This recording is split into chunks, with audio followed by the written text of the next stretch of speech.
미얀마의 사실상 임시정부인 연방정부 대표위원회가 군사정권에 맞서 통합정부를 구성합니다. 여기에는 소수민족이 참여할 개연성이 커서 내전으로 비화될 가능성도 제기됩니다.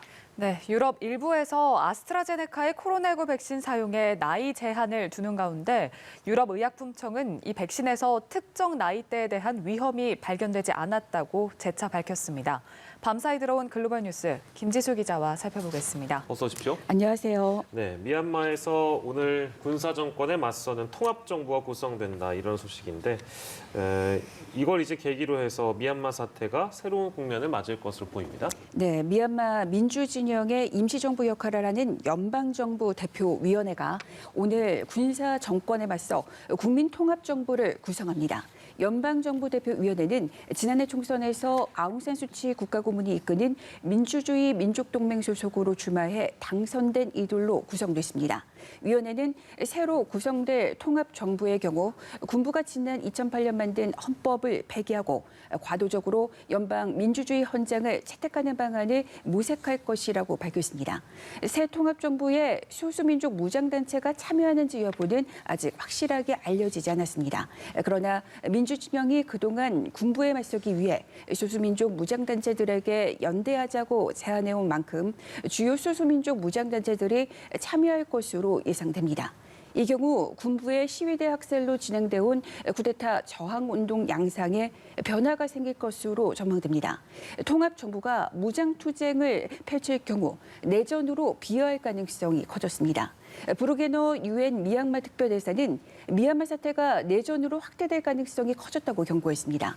브루게노 특사는 안전보장이사회 비공개 화상회의에서 군부의 잔혹행위가 심각하고 소수민족 무장단체 다수가 군부에 반대한다는 뜻을 명확히 밝히면서 전례 없는 규모로 내전이 벌어질 가능성이 높아지고 있다고 밝혔습니다.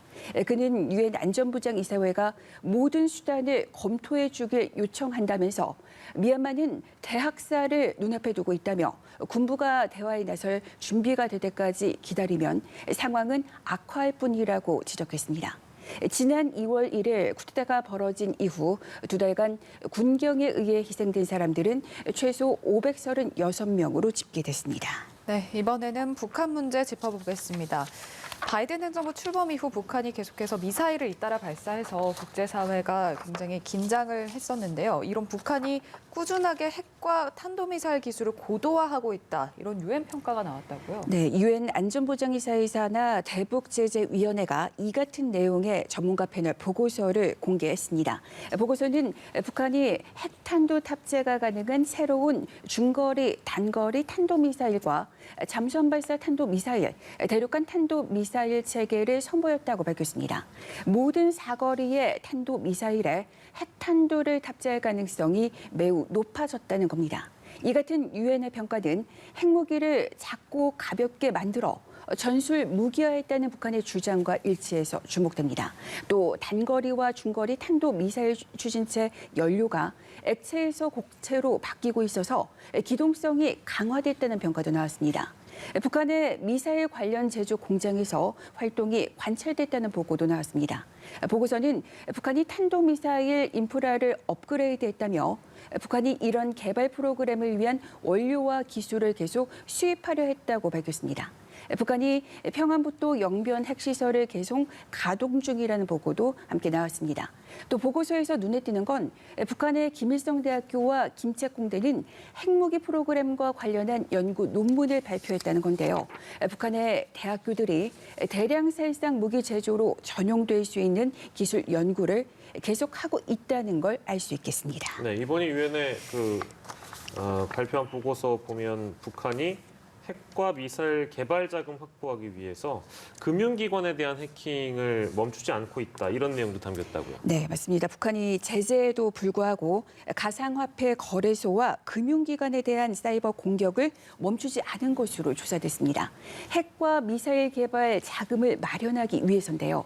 유엔 대북제재위원회 전문가 패널 보고서에는 이처럼 해마다 되풀이되는 북한의 제재 회피 실태와 그 수법이 자세히 소개됐습니다. 북한은 2019년부터 2020년 11월까지 3억 1,640만 달러, 우리 돈 3,750억 원 규모의 가상 자산을 훔친 것으로 보고됐습니다. 북한은 훔친 가상화폐를 중국에 있는 비상장 가상화폐 거래소를 통해서 실제 화폐로 바꾸는 돈 세탁에 나선 것으로 조사됐습니다. 그리고 북한의 정유 제품 수입 한도 초과도 다시 도마에 올랐습니다. 특히 공해상에서 몰래 이뤄지는 선박 대 선박의 환적 방식보다 대형 유조선이나 바디선으로 정유 제품을 남포항을 비롯해 북한 영토까지 실어 나르는 직접 운송이 지난해 많이 늘어난 것으로 나타났습니다. 또 북한은 지난해 1월부터 9월까지 최소 400회 이상의 운송을 통해 최소 250만 톤의 석탄을 불법 수출한 것으로 파악됐습니다. 그러나 코로나19 여파로 지난해 7월 이후에는 이러한 석탄 수출이 대체로 중단된 상태입니다. 네, 현재 북한은 사실상 고립무원의 상황인데요. 국제사회 제재, 거기에 코로나19까지 어려움이 이만저만이 아니죠. 네, 북한은 제재와 함께 코로나19, 각종 자연재해, 그리고 경제정책 실패 탓에 식량 부족 상황이 악화한 것으로 조사됐습니다. 구체적으로 살펴보면 물가 급등과 사재기도 발생했고 국제사회의 제재 때문에 북한 주민 20만 명이 일자리를 잃고 식량 부족 현상이 더 나빠졌습니다. 북한 노동자의 해외 파견 금지 조치로 인해 송환된 노동자들은 대부분 산간 지역의 건설 현장으로 보내진 것으로 전해졌습니다. 하지만 사실상 급료 지급이 중단돼 일부 노동자들은 막대한 빚을 지는 등 경제적 위기에 처했습니다. 이번 유엔의 조사 결과에서는 북한 주민들이 겪고 있는 고통의 원인이 국제사회의 대북 제재가 아닌 북한 정권의 정책 실패라는 지적도 나왔습니다. 안보리가 지난 2017년 대북 제재를 강화하기 5년 전인 2012년에 시행한 김정은 국무위원장의 농업 그리고 경제개혁 조치가 이미 실패했다는 겁니다. 특히 북한이 정권 차원에서 추진하는 보여주기식 대형 건설 사업이 자원 배분을 왜곡하고 있다는 주장도 나왔습니다. 유엔 대북제재위원회 전문가 패널은 대북제재위원회를 향해 앞으로 북한에서 활동하는 국제 구호단체의 의견을 적극적으로 듣고 북한이 코로나19 위기를 극복할 수 있도록 안보리가 인도적 지원 문제를 검토할 것을 적극 권고했습니다. 네, 마지막으로 코로나19 소식 살펴볼 텐데 앞서 독일의 사례를 보면 아스트라제네카 백신을 60세 이상에게만 접종하기로 했는데 이제 이유를 보면 젊은 층에서 부작용이 빈발한다 이제 이런 게 이유였습니다. 그런데 유럽의약품청이 밝힌 걸 보면 아스트라제네카 백신에 나이대 제한을 둘 필요가 없다. 다시 한번 입장을 밝혔다고요. 네, 현재까지 유럽의약품청은 이 같은 입장입니다. 아스트라제네카 백신 접종에 있어서 현재까지 특정 나이대의 위험성이 발견되지 않았다고 밝혔습니다. 지난 18일에 밝힌 입장과 같습니다. 유럽의약품청은 약물감시위해평가위원회 회의에서 이같이 결론 내렸다고 밝혔습니다.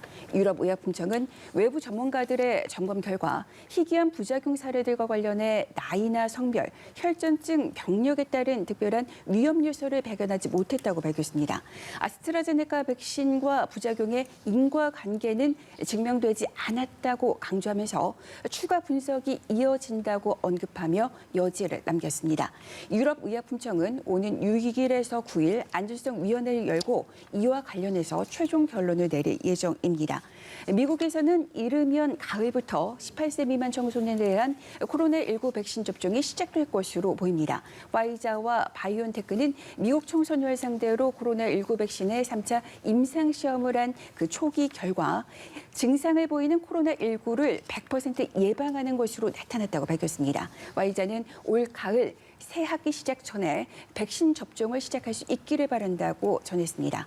사실 어린이와 청소년은 코로나19에 덜 취약한 저위험군으로 분류되지만 집단 면역 달성을 위해서는 이들도 백신을 맞아야 합니다. 세계보건기구 WHO 전문가들이 중국산 코로나19 백신 두 종류에 대해 효능은 입증됐지만 더 많은 자료가 필요하다고 밝혔습니다. 시노팜과 시노백 이 두 백신의 효능은 입증됐지만 고령층과 동반 질환이 있는 사람들에 대한 자료가 부족하다는 겁니다. 앞서 두 제약사는 자사의 코로나19 백신의 긴급 사용 승인을 위해 WHO에 자료를 제출했습니다. 러시아 모스크바 주민 1,000명이 백신 접종 접종을 완료한 뒤에도 코로나19에 걸린 것으로 나타났습니다. 모스크바 당국은 주민 1,000명이 백신 2차 접종 후 코로나19에 감염됐다면서 전체 접종자의 약 0.1% 수준이라고 밝혔습니다. 당국은 접종 후 면역 형성 수준은 개인에 따라 다르기 때문에 마스크 쓰기와 같은 예방 조치를 계속 준수해야 한다고 강조했습니다. 네, 이 소식까지 만나봤습니다. 지금까지 글로벌 브리핑의 김지수 기자였습니다. 고맙습니다.